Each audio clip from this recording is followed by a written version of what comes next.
It is important to understand that no human has the right to believe they are superior to the Almighty and question His authority by ridiculing Him, regardless of their wealth, power, or celebrity. Famous and powerful people have indulged in such behavior on occasion throughout history, and it is sick. If you want to see who made it onto our list, keep watching this video. Marilyn Monroe. She was an American actress, model, and singer born on June 1st, 1926, and passed away on August 4th, 1962. She was a famous actress known for playing funny and attractive blonde characters. People really liked her and thought she was desirable during the 1950s and early 1960s. She represented how people's ideas about sex were changing during the time. She enjoyed a decade of fame as a prominent actress, and her movies generated substantial review. Even after more than 50 years, Marilyn Monroe remains an enduringly famous and influential figure in popular culture. When Billy Graham visited her and said that God had sent him to preach to her, she replied that she didn't need Jesus. On August 4th, 1962, Marilyn Monroe sadly passed away at her residence in Los Angeles, California. She died from taking too many barbiturates. They found her body early on Sunday, August 5th. Madonna. She once asked the crowd if anyone had seen Molly. Madonna used a slang word for a drug called MDMA, which is in ecstasy, while talking to the crowd at the Ultra Music Festival in Miami. Her album was called MDNA, which is a play on words with the name of a chemical. deadmau5, a famous music producer, criticized Madonna on social media for making a reference that seemed to promote drug use. You inspire hundreds of millions of people. You have a strong voice and could have a positive impact on the EDM community. Please avoid talking about drugs like Molly. I'm frustrated with the situation.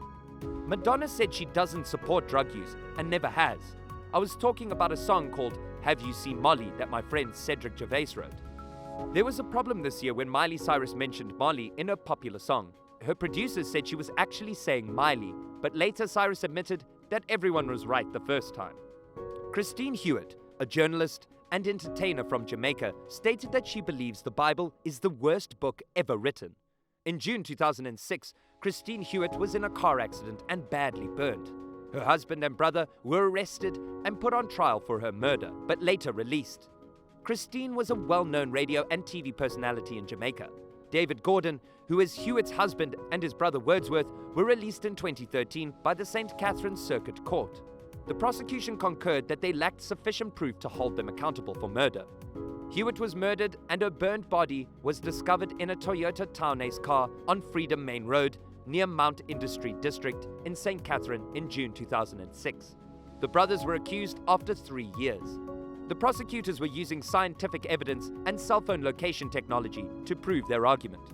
But because the investigators gave different information, the Crown agreed to ask the jury to declare the defendant not guilty. Natalie Maines. She said that they are on the same side as you, and it's a good side. We don't like this war or violence, and we feel bad that the president is from Texas. The lead singer of the Dixie Chicks made a comment to a London audience on March 10, 2003. At the time, nobody in the audience reacted to the comment. However, a few days later, a music critic in their home country wrote a shorter version of the comment in a review. This caused a big controversy. Most country radio stations in the US stopped playing their song, Traveling Soldier, which was very popular and ranked as number 1. The Chicks haven't been played much on radio in the past 10 years. However, their next album won many Grammy Awards, even though it wasn't played on the radio. Maines said sorry twice, but later posed naked on the cover of Entertainment Weekly to show she wasn't afraid of the criticism. She said that this year she doesn't want to regret anything, even though she received death threats. I'm happy it happened. I feel like it helped me in many ways. I didn't realize that people were getting the wrong idea about me or making assumptions based on the music I listened to. I support gay rights, a woman's right to choose, freedom of speech, and equality for all. Billie Eilish. Billie Eilish talked about her beliefs in God and said that she was very religious when she was young. Eilish is an 18-year-old singer who is very successful. She won Album of the Year at the Grammys and is the youngest person ever to do so. Eilish talked about her childhood on a new podcast, Me and Dad Radio, with her father.